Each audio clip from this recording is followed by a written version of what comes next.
नाशिक जिल्ह्यातील देवळाली येथील एअरफोर्स स्टेशनतर्फे राष्ट्रीय एकता दिनानिमित्त भव्य कार्यक्रमाचं आयोजन करण्यात आलं। हर काम देश के नाम या घोषवाक्याखाली आयोजित या कार्यक्रमात भारतीय हवाई दलाच्या आकाशगंगा टीमने थरारक स्काय डायव्हिंग शो सादर करून प्रेक्षकांची मनं जिंकली।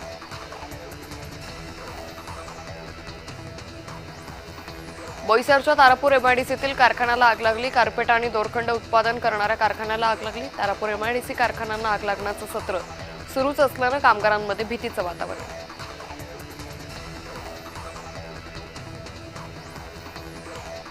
नवी मुंबईतील एपीएमसी परिसरातील स्विगी इन्स्टामार्टच्या स्वयंपाकघराला अचानक आग लागली। अग्निशमन दलाच्या गाड्या घटनास्थळी दाखल झाल्या।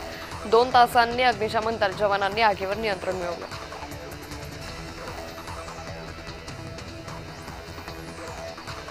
अबू आझमींचे फोटो पुण्यात जाळे। अबू आझमी औरंगजेबाची पिलावळे। भाजप युवा मोर्चानं हा आरोप केलाय। आझमी वंदे मातरम म्हटला नाही तर आंदोलन करणार असा इशारा भाजप युवा मोर्चानं दिलाय।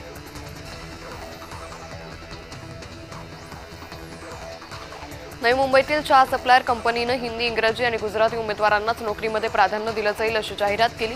कंपनीच्या जाहिरातीनंतर मनसेनं कंपनीवर धाड टाकली। मनसेच्या दणक्यानंतर कंपनी प्रशासनानं माफीनामा दिलाय। उरण तालुक्यातील शिवाजीनगर न्हावा रस्त्यावर ओएनजीसी परिसरात मोठ्या वाहनांच्या बेकायदेशीर पार्किंगमुळे नागरिकांना प्रचंड त्रास होतोय। न्हावा गावाच्या हद्दीत असलेल्या ओएनजीसी मध्ये येणारी अवजड वाहनं आणि कंटेनर वाहतूक नियमांचं उल्लंघन करून थेट रस्त्यावर पार्क केली जात आहे।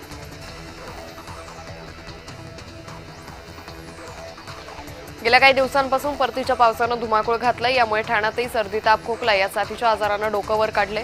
आजारी पडल्यास डॉक्टरांचा वेळीच सल्ला घेण्याचं आवाहन करण्यात आले।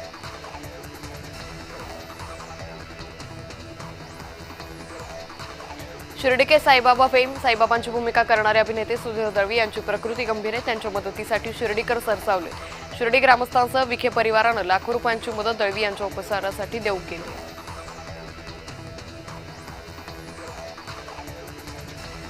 पिंपरी चिंचवडमध्ये पाणी भरण्यासाठी गेलेल्या महिलेचा पाण्याच्या टाकीत पडून दुर्दैवी मृत्यू झाला। अशा गवळी असं 52 वर्षीय महिलेचं नाव असून मोहननगर परिसरातील पाण्याच्या टाकीत पडून त्यांचा मृत्यू झाला।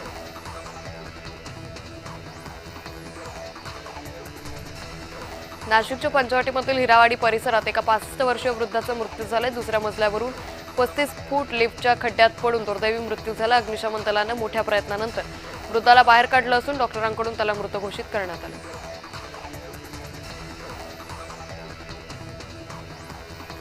पुणे अहिल्यानगर महामार्गावरील खंडाळा माथा इथं टेम्पो आणि 2 बसचा भीषण अपघात झाला। या दुर्घटनेत 15 पेक्षा जास्त प्रवासी गंभीर जखमी झाले।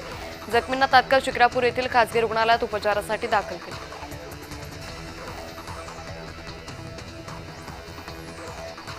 राज्यात पोलीस भरतीला सुरुवात झाली आहे। राज्यभरात 15,300 पदं भरणार असून अर्ज भरण्यासाठी 30 नोव्हेंबरपर्यंत मुदत देण्यात आली। 18 ते 28 वर्षाच्या 10वी आणि 12वी उत्तीर्ण असलेल्या तरुणांसाठी ही सुवर्ण संधी।